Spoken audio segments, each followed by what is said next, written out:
여러분, 신자가 기도하는 것은요, 우선 먼저 내가 원하고 소원하는 것들을 받아들이기 위함이 아니다 라는 것을 말씀드렸습니다. 우리가 기도하는 이유는 하나님의 자녀고 백성이기 때문에 우리의 정체성이 바뀌었다. 그래서 기도한다는 겁니다. 그리고 요한복음 17장 예수님의 기도를 통해서 우리가 이제 확인했던 것은 예수님이 자신이 선택한 백성이 얻는 기쁨을 원하시지 않는다라는 말씀 나눠드렸잖아요. 그래서 아버지와 아들이 하나이듯 예수님께서 부르신 자들과 하나 되기를 원한다. 그런 간절한 마음이 예수님께 있다라는 것을 우리는 확인했습니다. 그만큼 우리를 온전하게 만드셔서 하나님과 하나가 되게 하기 위한 그런 부분이라는 것이죠. 그러한 존재들이기에 기도하고 구하는 자가 되라는 그런 말씀을 드렸습니다. 이런 환경 속에서 삶을 사는 것은 결국 사귐이 깊어질 수밖에 없다는 것이죠. 깊은 사귐은 닮아갈 수밖에 없는 겁니다. 우리가 예수님을 닮아가면 자연히 예수님의 열매를 맺을 수밖에 없는 것이죠. 그러나 거기에 있어서 주의할 것에 대해서 한 가지 더 말씀드렸어요. 갈라디아서 5장 말씀을 통해서 여러분에 확인시켜드렸지만 육신의 열매를 조심하라는 겁니다. 육신의 열매를. 내가 이르노니 너희는 성령을 따라 행하라. 그리하면 육체의 욕심을 이루지 아니하리라. 육체의 소욕은 성령을 거스르고 성령은 육체를 거스르나니 이 둘이 서로 대적함으로 너희가 원하는 것을 하지 못하게 하려 함이니라 라고 이렇게 말씀을 하고 있어요. 그러니까 이 말씀은 성령을 따르지 않는 삶을 사는 그런 사람, 이 성령을 따라 행하는 사람은 열매를 맺을 수 있지만 성령을 따르지 않는 자는 반드시 육체의 열매를 맺는다고 말씀드렸습니다. 그래서 조심하라고 말씀드렸던 것이 내가 아무것도 하지 않고 가만히 있으면은 나의 게으름 때문에 성령의 열매를 못 맺는 것이지 라고 생각을 한다는 것입니다. 그러나 성경이 지금 말씀하고 있는 것은 우리의 본성적인 부분이 악하기 때문에 이미 성령을 따라서 살지 않고 성령을 따라서 행하지 않는다라는 것 자체는 뭘 하는 거냐면 이미 열매를 맺는 존재다. 어떤 육신의 열매를 맺는 존재일 수밖에 없다라는 말씀을 드렸습니다. 그래서 성령을 따라 행하라 라고 말씀드린 것이에요. 그래서 갈라디아서 5장 19절부터 쭉 기록되어 있는 것은 육체의 일은 분명하니 곧 음행과 더러운 것과 호색과 우상숭배와 주술과 원수 맺는 것과 분쟁과 시기와 분냄과 당짓는 것과 분열함과 이단과 투기와 술 취함과 방탕함과 또 그와 같은 것들이라. 이렇게 육체의 열매가 분명히 기록되어져 있습니다. 그리고 기록된 게 또 그와 같은 것들이라는 것에서 우리가 알 수 있는 것은 세상적인 선이나 도덕적, 윤리적으로 바른 일 정도가 아니다라는 것을 말씀을 드렸어요. 우리는 또 그리스도 예수 안에서 자기 부인, 즉 타인을 위한 삶을 살 때 풍성한 열매를 맺을 수 있다고 성경 우리에게 가르쳐주고 있습니다. 그런데 그 열매를 우리 스스로 노력해서 맺을 수 있는 것이 아님을 우리는 잘 알고 있잖아요. 열매를 맺는 것이 하나님의 선택에서부터 시작되어지는 것입니다. 절대 우리의 정하고 부정한 것, 깨끗하고 더러운 것 등 이런 자격이나 조건으로 얻을 수 있는 부분이 아니라는 것을 꼭 기억하셔야 됩니다. 성도가 이 땅에서 맺게 된 열매는 자기 부인이고 순종이고 그것이 결국은 연합으로 완성되는 것입니다. 그것을 다른 말로 하면 하나님을 향한 사랑이다 라고 이렇게 말할 수 있는 겁니다. 그러니까 자기만을 사랑하던 우리의 신앙에서, 우리의 삶에서 우리가 신앙생활을 통해서 하나님을 배우고 하나님의 은혜를 자각하게 되고 또 하나님의 끈질긴 그 사랑, 관심, 배려에 대해서 이제 우리가 배우게 되는 겁니다. 그때 우리가 그분을 사랑하게 되는 것이고 그분의 뜻에 더 순종해 가는 것입니다. 그게 바로 열매라고 하는 것이에요. 자기가 부인되어지는 것, 그때 하나님의 열매를 맺을 수 있다는 것입니다. 우리가 부인되면 하나님을 의존하게 되고 그 의존은 순종으로 이어지는 것이고 순종이 깊어지면 깊어질수록 그리스도와 연합이 되어지는 것이잖아요. 그렇게 연합이 된 상태를 사랑이라고 부르는 것입니다. 이제 그 부분에 대해서 또 뒤에서 말씀드릴게요. 성도는 이 땅에서 바로 그런 열매를 맺는 겁니다. 그런데 문제는 내가 어찌할 수 없는 상황에 맞닥뜨려졌을 때, 부딪혔을 때입니다. 그때 우리는 신자이기 때문에 딴에 열심히 기도하고 말씀 보면서 삽니다. 그런데도 실타래가 꼬일 뿐이지 내가 원하는 결과와는 다르게 나와요. 그럴 때 어떤 생각을 갖냐면 내가 열매 맺는 삶을 살긴 하는 건가? 그게 과연 가능한 것인가? 이게 근심하고 걱정한다는 겁니다. 그러나 여러분에게 걱정하지 마십시오 한 내용이 하나님의 열심이 우리로 하여금 열매를 맺게 만들어 가신다는 것이죠. 여러분이 지금 처한 상황이나 사건 등이 전에는 매우 불편하고 만족스럽지 못했던 그런 상황들이었는데도 지금은 담담하게 받아들여지는 과거의 어떤 사건들이 있다면 지금 여러분도 모르게 하나님 앞에서 겸비되어져 가고 있다라고 믿으시면 됩니다. 그러니까 나에게 들이닥친 이해할 수 없는 상황과 사건이 하나님의 뜻 안에서 이해가 되고 받아들여질 때 그것을 바로 열매 맺는 삶이다 라고 이렇게 말한다는 것이죠. 그래서 하나님께서 우리를 그렇게 성숙시켜 가고 계신 겁니다. 우리는 우리 인생을 통해서 우리의 뜻과 계획이 무너지고 하나님의 뜻과 계획이 나의 뜻과 계획으로 받아들여지고 바뀌어져 가는 것을 조금씩 이렇게 경험해 간단 말이죠. 내 뜻과 내 계획을 관철시키는 것을 신앙이라고 하지 않습니다. 기독교는 그것을 신앙이라고 하지 않아요. 긍정적 사고와 종교적 열심으로 자신이 원하는 것을 성취해내는 것, 그것을 기독교라고 말하지 않습니다. 이런 것은 여타 다른 종교들에서 하고 있는 부분들이에요. 기독교는요, 하나님의 소원이 자신의 인생에서 성취가 되기를 열망하는 자로 지어져 가는 것, 그것이 바로 기독교이고 신자들이 해야 될 일이다 라고 말하는 겁니다. 그래서 여러분들도 많이 경험하시겠지만 우리의 기도가 응답이 되지 않습니다. 자신의 소원과 자신의 계획이 무산이 되어져요.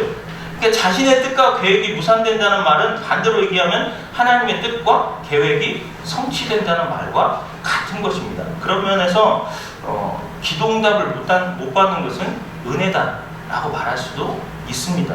우리 성도는 그런 하나님의 거절 속에서 우리의 미숙함이나 무력함, 욕심 등이 이런 어두움들이 빛 가운데로 드러나게 되는 것이죠. 그렇게 거절하시면서까지 우리를 향한 하나님의 소원인 우리의 거룩을 완성해 가지는 하나님의 사랑과 은혜를 알게 되는 것입니다. 여러분, 지난번에 말씀드렸지만 이 번영신학이라는 게 있다고 말씀드렸어요. 이게 번영신학이라는 것이 번영신앙으로 더 확대되어집니다. 그래서 교회에서 예수 믿으면 무조건 잘 된다? 예수 믿으면 복 받는다는 것이 주된 내용입니다. 그러니까 여러분 한번 잘 생각해 보세요. 예수님께서 우리에게 십자가의 삶을 요구하시지 않습니까? 그래서 바울이 뭐라고 또 얘기해요? 내가 너희 중에서 예수 그리스도와 그가 십자가에 못 박히신 것 외에는 아무것도 알지 아니하기로 작정하였노라. 십자가에 못 박힌 것 자체는 고난이고 어려움이고 거절입니다. 예수님께서 말씀하실 때도 제자들에게 이르시되 누구든지 나를 따라오려거든 자기를 부인하고 자기 십자가를 지고 나를 따르라, 이렇게 말씀하셨단 말이죠. 십자가를 지라고. 디모데에게도 사도 바울이 얘기합니다. 복음과 함께 고난을 받으라. 이런 내용들이 세상을 사는 것이 쉽다는 내용으로 말씀하지 않았습니다. 오히려 성경은 성도가 필연적으로 통과해야 될 것을 고난으로 약속하고 있다는 것이죠. 그러나 그 과정을 지켜보는 하나님도 사실은 고통스럽습니다. 자녀의 고난을 곁에서 지켜보는 부모의 마음이 어떠하겠습니까? 하나님은 자기 백성들이 거룩을 향해서 이 세상과 구별되어져 가는 모습을 보시면서 그 자녀들이 고통당하는 것, 이런 걸 보시면서 자기 자신의 내장이 끊어지는 듯한 아픔을 느끼시는 그런 마음을 가지고 있습니다. 그게 이제 성경에도 기록되어 있는데 우리 한번 찾아보죠. 마가복음 1장입니다. 마가복음 1장 말씀 한번 찾아보세요.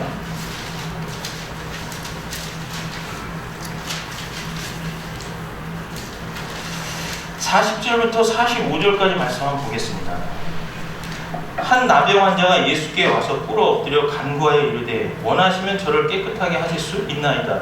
예수께서 불쌍히 여기사 손을 내밀어 그에게 대시며 이르시되 내가 원하노니 깨끗함을 받으라 하시니 곧 나병이 그 사람에게서 떠나가고 깨끗하여 진지라. 곧 보내시며 엄히 경고하사 이르시되 삼가 아무에게 아무 말도 하지 말고 가서 내 몸을 제사장에게 보이고 내가 깨끗하게 되었으니 모세가 명한 것을 드려 그들에게 입증하라 하셨더라.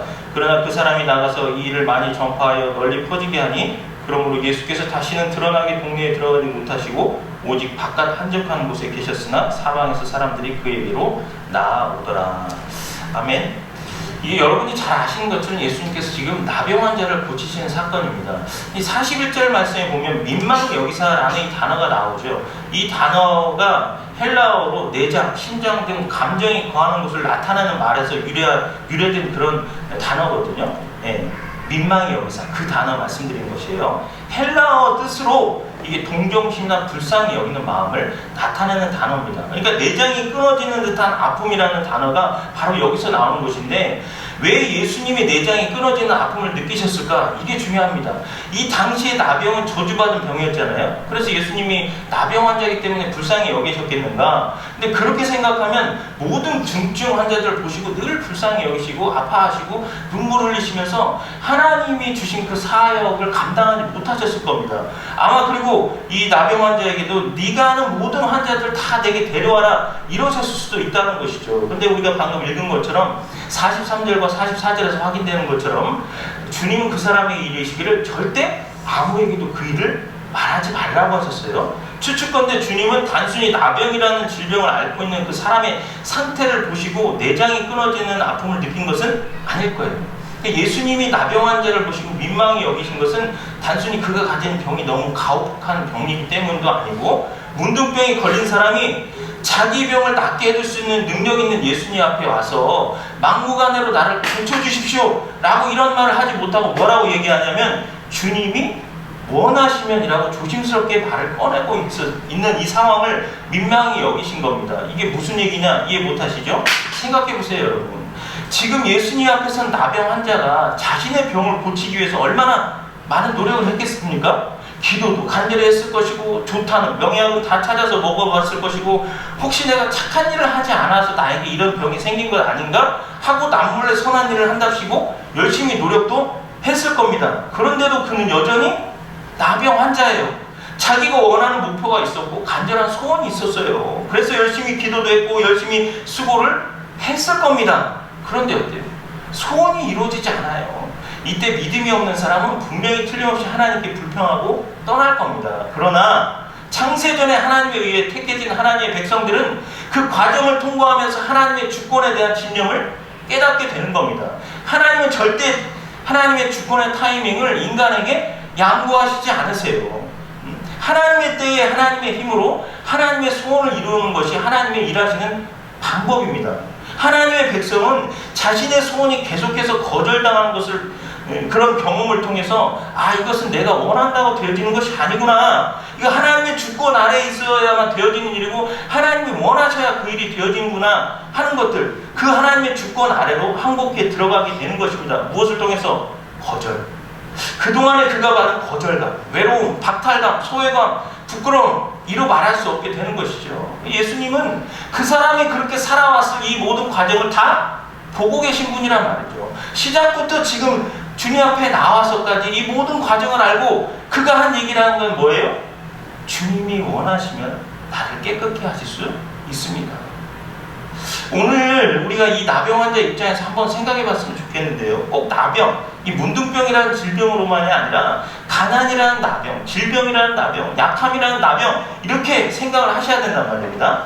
내 삶에서 내가 해결할 수 없는 어려움, 근심, 걱정들, 두려움 이런 것들을 생각하고 감정이입을 해보십시오. 여러분 스스로가 살면서 겪어왔었던 그러한 것들을 생각하시고 감정이입을 해보세요.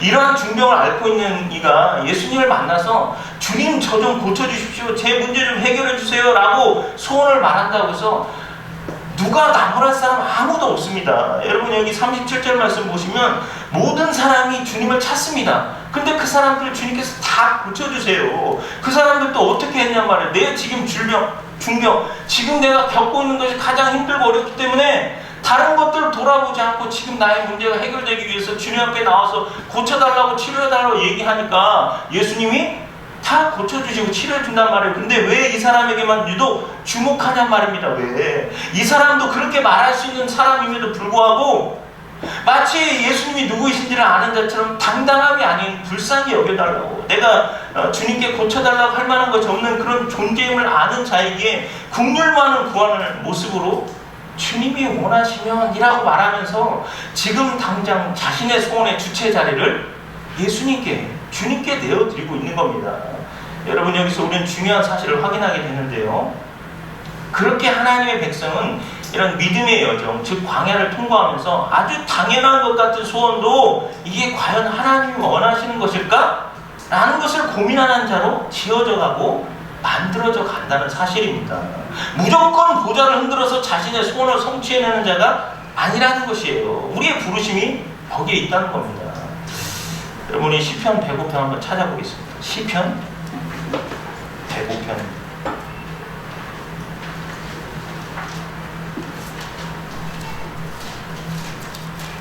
시편 105편 16절에서 22절까지 말씀입니다.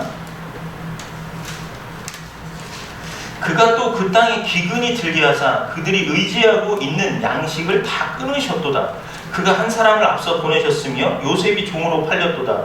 그의 발은 착고를 차고 그의 몸은 쇠사슬에 매였으니 곧 여호와의 말씀이 응할 때까지라. 그의 말씀이 그를 단련하였도다. 왕이 사람을 보내어 그를 석방하며 뭇 백성의 통치자가 그를 자유롭게 하였도다. 그를 그의 집에 주관자로 삼아 그의 모든 소유를 관리하게 하고 그의 뜻대로 모든 신하를 다스리며 그의 지혜로 장로들을 교훈하게 하였도다. 여러분, 지금 읽은 이 시편은요, 창세기 39장과 40장을 내용으로 하고 있습니다. 이 요셉이 애국으로 이끌려왔다가 하나님의 은혜로 애국 사람 보디발의 집에서 일을 하잖아요. 우린 요셉이 잘못하지 않은 것을 알고 있습니다. 요셉은 하나님과 동행하면서 모든 일에 성실했어요. 그게 죄라면 죄입니다. 그게 다예요. 여하튼 그가 감옥 생활에서 충분히 낙심과 좌절을 안겨줄 만한 그런 환경 속에 있었다는 것을 우리는 알고 있습니다. 근데 이제 창세기 39장부터 보면 이제 술 맡은 관원장과 떡 맡은 관원장도 감옥에 들어올 만한 환경이 있었습니다. 그래서 그들이 들어왔잖아요. 근데 이 두 사람 다 어때요? 꿈을 꿉니다. 꿈을 꾸고 나서 그걸 누가 해석을 해줘요? 요셉이 꿈을 해석을 해주잖아요. 두 사람 다. 그리고 나서 40장에 보면 술 맡은 관원장에게 요셉이 이렇게 말합니다.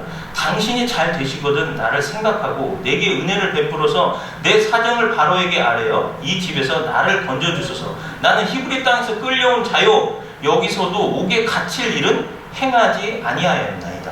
옥에 갇힐 일은 행하지 아니하였나이다. 요셉은 성경에 기록된 것들을 보았지만 그대로 되어지는 그런 삶을 살지 않았습니다. 나는 왜 감옥에 있는가? 그에게 이건 얼마나 시련이고 힘든 일이고 아픈 일이었겠습니까? 기다림의 시련은 그의 마음을 아프게 했습니다. 지금 그의 가슴 아픈 탄원을 여러분 한번 생각해 보십시오. 나는 잘못한 게 아무것도 없는데 무엇 때문에 이런 일들이 나에게 있는 겁니까?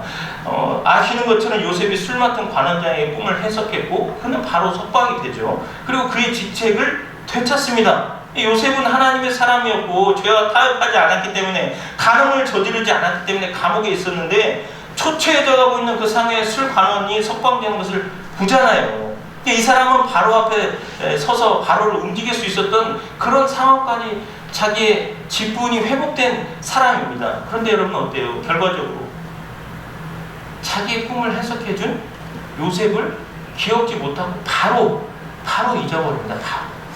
여러분 이때 요셉의 마음이 어땠겠습니까? 원망하면서 불평하지 않았겠어요? 어떻게 그럴 수가 있나? 어떻게 나하고 약속을 해놓고 그럴 수가 있겠나? 사랑하신 여러분, 요셉이 감옥에 있는 동안 기도하지 않았겠습니까? 기도했을 거란 말이죠. 왜 하나님 나를 이렇게 주십니까? 옳거니 이제 나를 또 해결해 줄 만한 상황이 왔네? 그러나 어때요? 바로 잊어버렸잖아요. 그때 하나님 앞에 하나님 제 기도를 듣기를 하시는 겁니까? 하나님 왜 나를 이렇게 힘들고 어렵게 제가 죄 안 진 거 알고 계시잖아요. 이러지 않았겠냔 말이에요. 요셉은 기도가 응답되지 않아서 즉 그 기도가 거절되는 것 때문에 깊은 낙심과 좌절 속에 있었을 겁니다. 그러나 성경이 말하는 것은 요셉의 환경이 그럴 수밖에 없는 이유가 있었다고 오늘 시편 105편 19절 말씀이 말씀하고 있어요. 곧 여호와의 말씀이 응할 때까지라. 그의 말씀이 그를 단련하였도다. 이 구절은 강력한 두 구절 사이에 끼워져 있어요. 18절 말씀 바로 위에 그의 발은 착고를 차고 그의 몸은 쇠사슬에 매였으니 이런 상황이 있어서 여호와의 말씀이 응할 때까지라 그의 말씀이 그를 단련하였도다. 때가 되면 20절 말씀에 왕이 사람을 보내어 그를 석방하며 뭇 백성의 통치자가 그를 자유롭게 하였도다. 이게 하나님이 하신 일이라는 겁니다. 여러분은 하나님의 타이밍을 믿습니까? 하나님의 구원의 손이 짧지 않음을 믿으십니까?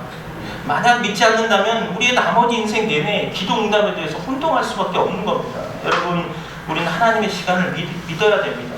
기억하십시오. 하나님은 우리랑 거래하시지 않습니다. 하나님은 우리가 원하는 시간표대로 일하시지 않으세요. 하나님의 시간이 있습니다. 요셉에 대한 이 이야기가 그리스도의 장성한 분량에 이르러야 될 저와 여러분에게 똑같이 적용되어지는 말씀이라는 것이죠. 요셉은 아무 잘못도 없는데 어쩔 수 없이 감옥에 갇혔습니다. 우리가 누군가 해롭게 하지 않았는데도 환난과 고난 중에 있습니까? 그것은 하나님께서 우리로 하여금 하나님의 열매를 맺을 만한 존재로 만들고 계시다는 그 사실 때문이라는 것을 믿으시길 바랍니다.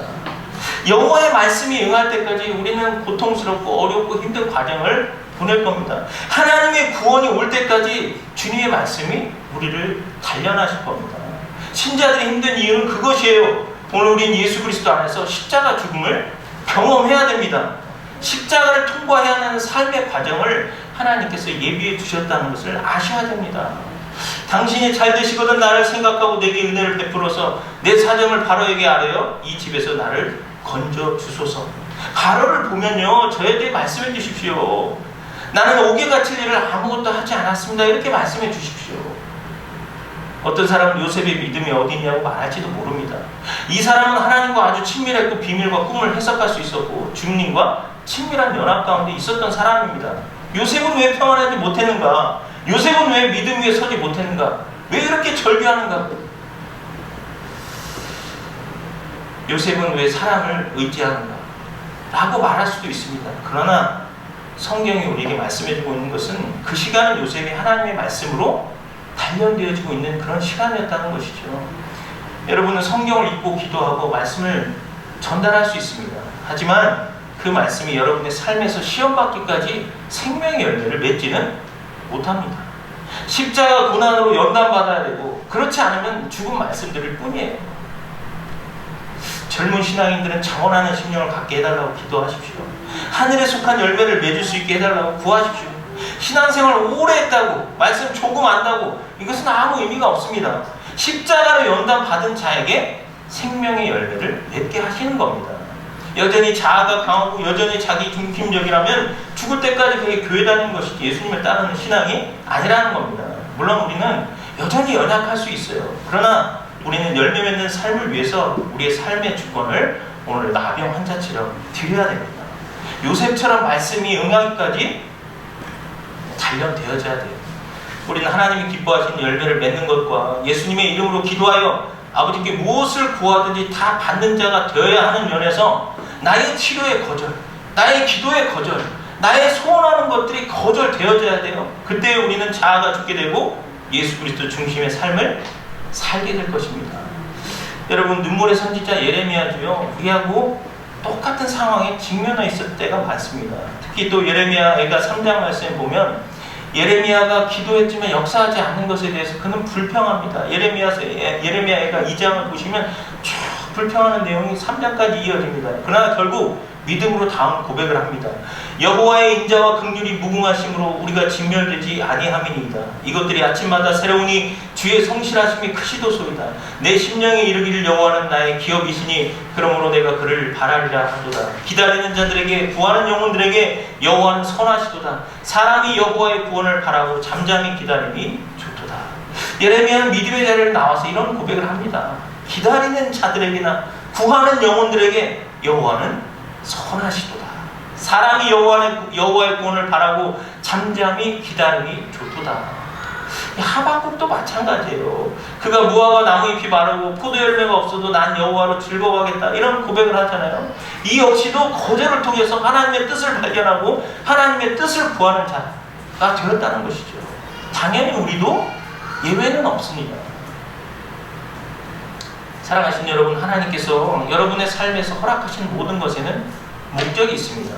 여러분들이 어떤 일을 겪는지 저는 모르지만 주님을 그렇게 원하고 의에 줄이고 목마르며 깨끗한 손과 정결한 마음을 갈망하면서 또 예전에 받아본 적 없었던 그런 시험을 받고 있다면 이것은 예수님의 구원과 승리, 그것이 다 이루어져 가고 있는 것입니다. 이러한 것이 우리 편에서는 그 과정에 수없이 많은 거절과 외로움과 버려짐이 되는 것이에요. 그러나 그 과정을 우리는 거쳐야 됩니다. 그리고 그 과정을 예수님께서 우리와 함께 겪고 계시는 겁니다. 즉 예수님의 십자가, 버려짐과 거절당함과 부끄러움과 외로움의 십자가, 이게 우리 삶 속에서 그대로 동행되어지고 있는 것입니다. 우리 마지막으로 히브리서 5장 한번 찾아보죠.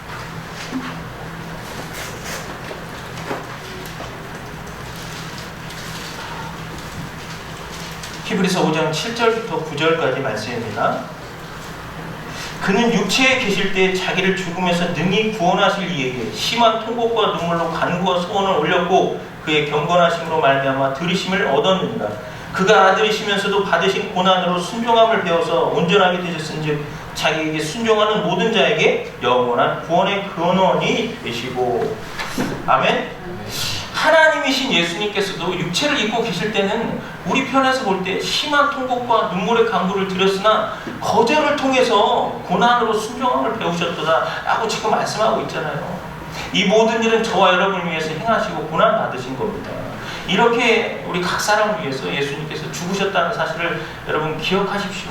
하나님이셨음에도 불구하고 육신을 입고 있으셨을 때 죽으심으로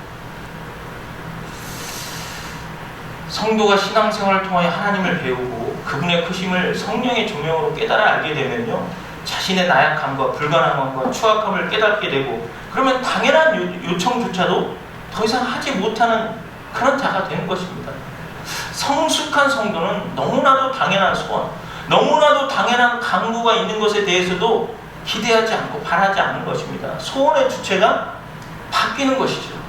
내 뜻이 아니라 하나님의 뜻, 내가 원하는 것이 아니라 주님이 원하시는 것으로 바뀐다는 겁니다.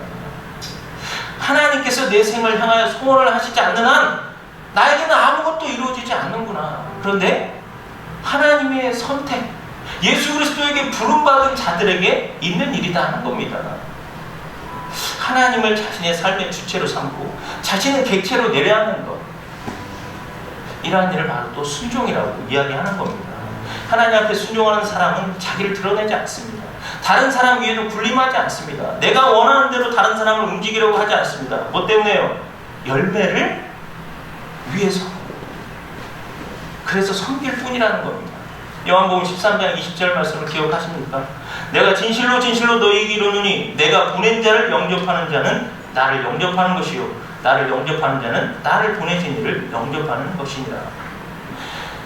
전에도 말씀드렸지만 여러분, 하나님은 이 세상에 아무런 관심이 없습니다. 오직 관심은 한 영혼에게 있다고 말씀드렸어요. 한 영혼을 주님 앞으로 이끌고 인도하기 위해서는 내가 믿지 않는 사람이다, 믿음의 연약함 중에 있는 사람, 상처와 고난과 아픔 중에 있는 사람들에게 받아들여져야 된단 말이죠. 내가 먼저 받아들여지지 않았는데 예수 그리스도를 받아들인다? 예수 그리스도를 받아들이지 않았는데 어떻게 하나님을 나의 아버지로 고백할 수 있냐 말이죠. 오직 이 열매라는 그것은 한 영혼에게 집중되어 있다는 사실을 기억하시고, 여러분, 우리에게 있는 거절이 무엇 때문인가 하는 것도 한번 생각해 보셨으면 참 좋겠습니다. 예수님의 열매가 맺히는 것, 이 열매는 사람들에게만 주목되어지고 인지되고 예수 그리스도께로 인도되어지는 역사를 이제 주님께서 행하시기 위해서 하시는 것이다 하는 것을 기억하십시오. 여러분에게 있는 나병, 질병, 문둥병, 이게 어떤 것이 있습니까? 가난입니까? 고난입니까? 약함입니까? 우겨쌈입니까? 내가 소원하는 것들이 너무 응답되어지지 않는 것들입니까? 이제는 그런 것들에서 벗어나서 내가 소원하는 것을 이루는 것, 이것은 우리의 신앙생활이 아닙니다. 주님이 우리에게 요구하시는 그런 결론적인 부분이 아니라는 거예요. 최종적인 것이 아니라는 겁니다. 기독교는 자신의 소원을 이루는 종교가 아니라 내가 원하노니의 자리에서 주님이 원하시면의 자리로 내려가는 것, 그것을 바로 기독교라고 말하는 것입니다. 주님께서 내 십자가를 지고 나를 따르라 이렇게 요구하십니다. 주님을 따르는 삶을 사시고 너희가 나를 택한 것이 아니요 내가 너희를 택하여 세웠나니 이는 너희로 가서 열매를 맺게 하고 또 너희 열매가 항상 있게 하여 내 이름으로 아버지께 무엇을 구하든지 다 받게 하려 함이라는 말씀이 여러분에게 역사되어져서 많은 열매로 하나님을 영화롭게 하는 그런 삶을 사시기를 주님의 이름으로 부탁드립니다. 우리 함께 찬양 드릴까요?